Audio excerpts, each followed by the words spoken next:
In today's video, I'm going to teach you how to style headers on Squarespace. A polished header sets the tone for your entire site, and today we'll walk through the exact controls Squarespace gives you to shape it with confidence. Start by logging into your Squarespace account. From your dashboard, go to your website and open the site editor.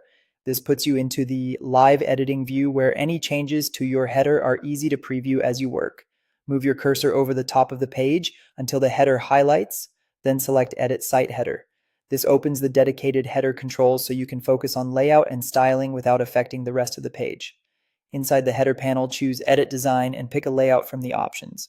Each layout determines how your logo, navigation, and any secondary actions are positioned: left, centered, split, or stacked. Select a structure that suits your content. For example, longer menus often work better with a layout that gives the navigation more horizontal room.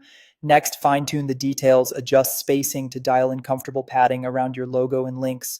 Set the header width to full or contained, depending on whether you want an edge-to-edge look or a boxed feel. Add background styles, solid colors, transparency, or images, and consider contrast so links stay readable over photos. Explore effects such as a sticky header or subtle scroll behavior to enhance usability without becoming distracting. If you need a completely unique look, add custom CSS to target elements not exposed in the design panel. Keep changes scoped to the header, test on different screen sizes, and document what you customize so it's easy to revisit later.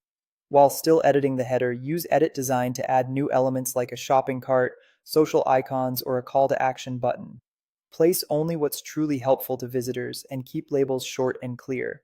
After you add an element, hover over it to reveal its editing options. Tweak text, icons, destination links, and alignment directly in context so everything lines up neatly with your layout choice.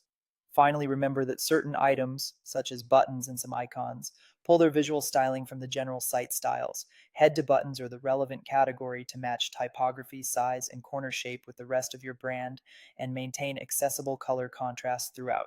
With these tools, your Squarespace header will look intentional, on brand, and easy to navigate.